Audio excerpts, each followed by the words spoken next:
nè là dân mà đo khăn kia vọt vì thông ấy thì nên ní cái bật măng pram hay dân kia măng ba tệ là măng buồn cả lại chẳng dân đang cho mưa bám flash đấy nha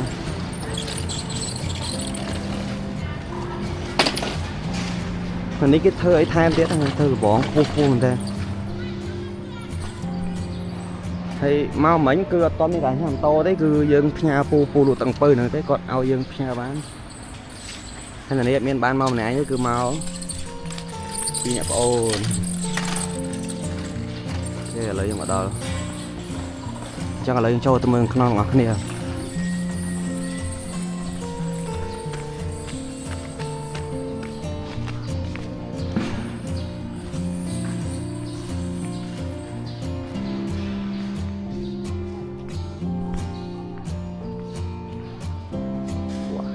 so thông thông nè khăn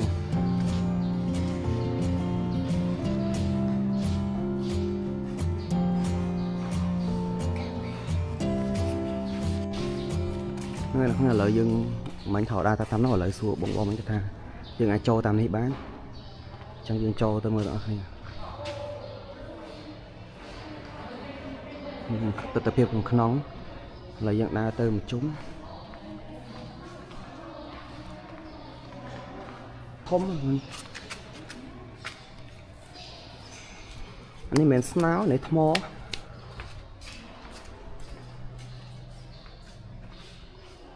ta tha ta bổ đi cái thơ bị đay ta bổ ta đấy ta xó thâm mô gãi còn nật mơ chút chút mà này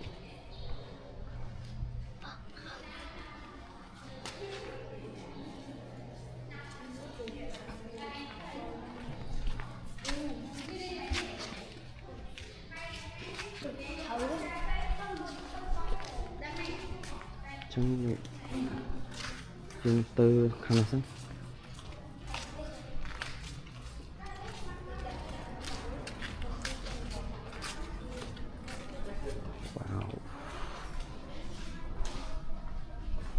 khăn khỏi đi đây chỉ quả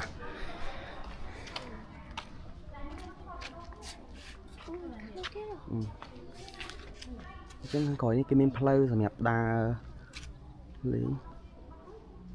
chân dân mưa mà trúng khi lấy tầm một không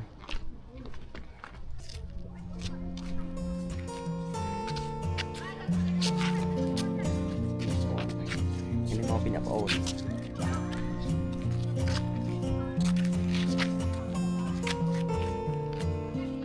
nếu ta tập hiệp khăn khỏi vót khăn khỏi ta khăn không vót á lấy dạng đa tơ mơ khăn hệ thống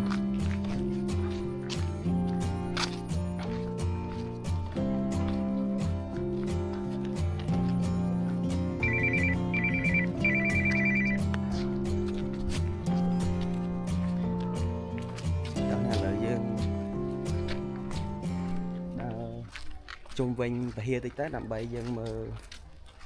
tì tăng đằng to mà nè thế nơi khăn khỏi ní hiện thống thì mới dân trong miền hụt sầm nè và bột mỏng thống là dân châu từ mưa tận ác kia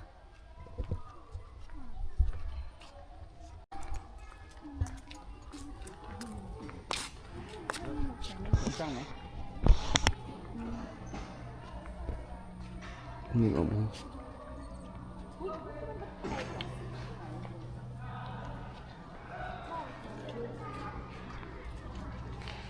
chân châu tôi mơ không đó cái ní đọc bài chế này chân đo bài chương khổ nhân tất sao chứ còn khi máu lá thử đo bài chế không ngày nay cho mua sắm thị từ nơi thằng non này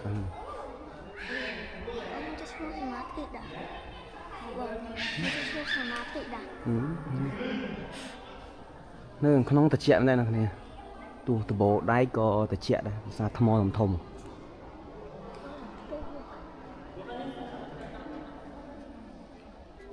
นี่แต่ពេលของក្នុង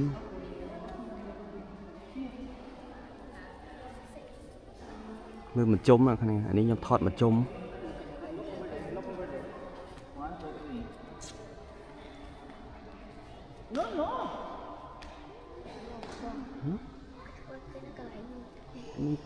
សមាធិ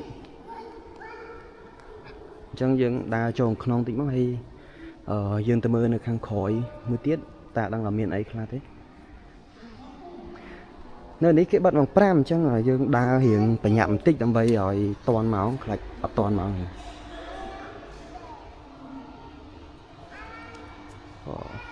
នៅវត្តនេះគឺទីធ្លាធំយើងដើរមានច្រើនទេខាងនោះក៏មានដែរយើង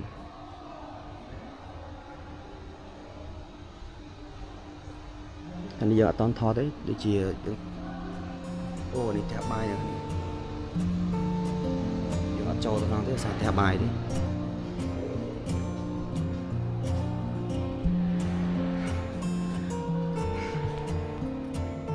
អ្នកគ្នាឥឡូវយើងដើរបកទៅក្នុងវិញ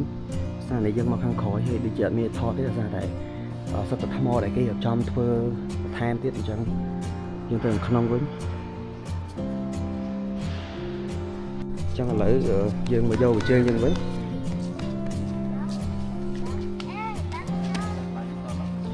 យើងចង់ដើរទៅមើលខាងក្រោយនេះអ្នកគ្នាព្រោះឃើញមានគេទៅតាមផ្លូវនេះដូចជាស្អាតផ្លូវអូទៅត្រង់ឃើញគេដាក់ផ្លាកថាព្រះវិហារអញ្ចឹងមិញនៅមុខឃើញនេះគេដាក់ផ្លាកហាមចូលតែឃើញនៅមានអ្នកចូលដឹងឥឡូវទៅមើលសិនមិនវិញអ្នកនរគ្នាខ្ញុំស្ដាយរៀបមកពីថ្ងៃតែពីថ្ងៃក្តៅពេកអញ្ចឹងថាចាំល្ងាចចាំមកដល់ពេលល្ងាចមកចង់ជ្រុលម៉ោងផ្លូវស្ទះផងឯផង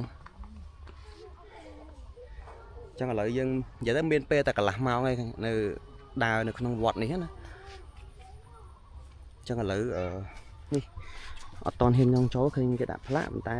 មិញឃើញបងគាត់ចូលទៅមើលក្នុងហ្នឹងនៅនេះគេខាងក្នុងវិហារគឺមានគេសមាធិលោកគាត់សមាធិហើយយើងអាចចូលបានប៉ុន្តែយើងដើរត្រឹមក្រៅទៅយើងកុំចូលទៅក្នុងកុំឲ្យរំខានដល់លោកដល់អីចឹងណាអញ្ចឹងយើងដើរត្រឹមក្រៅទៅនេះយើងកុំចូលទៅក្នុងព្រោះក្នុងមានលោកមុនសមាធិ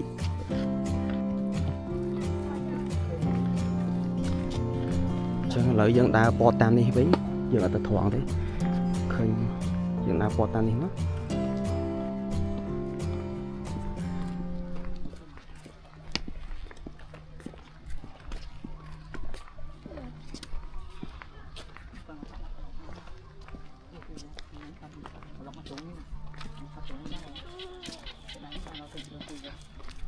អូឥឡូវយើងមើលក្មេងៗដងត្រីយ៉ាងនេះពួកគាត់មានណាប់ដងត្រីឥឡូវយើងទៅមើលគាត់ដងបានអត់នៅនេះទឹកថ្លាឡើងឆ្វងហ្មងអេមិនថ្លាសស្លាយបែកខៀវ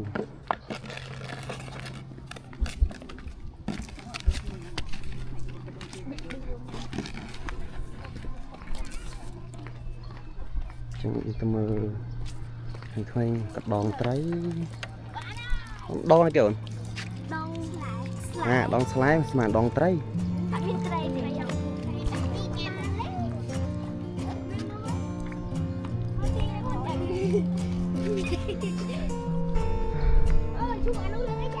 ឥឡូវយើងអត់ទៅខាងហ្នឹងឲ្យរំខានលោកសមាធិយើងដើរចេញមកក្រៅវិញ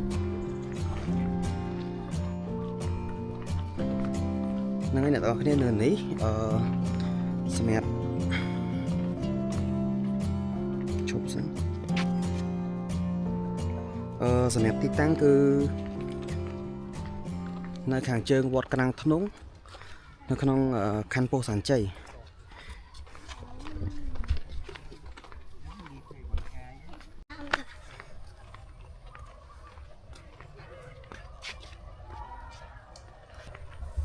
នឹងអរគ្នានៅនេះនៅក្នុងនៅខាងជើងវត្តក្រាំងធ្នងនៅខណ្ឌពោធិ៍សែនជ័យចាំបើអ្នកចង់មកលេងអាចមកលេងបានណាតែម៉ោងមកគឺម៉ោង7ព្រឹកដល់ម៉ោងម៉ោង7ព្រឹកដល់ម៉ោង5ល្ងាច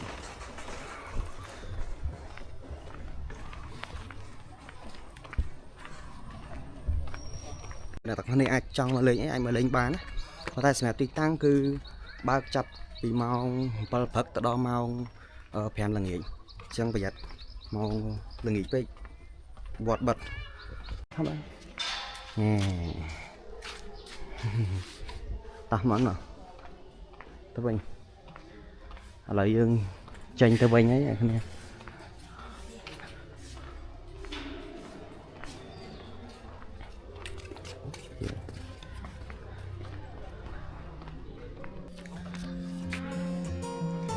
អញ្ចឹងវីដេអូគឺខ្ញុំបញ្ចប់ត្រឹមហ្នឹងសិនយើងអត់ជិះម៉ូតូអីទៀតទេដោយសារតែផ្លូវពេញស្មោះនេះគឺស្ទះទៅហើយអញ្ចឹងយើងអត់ចង់ថតអាស្ទះនឹងតារាទេ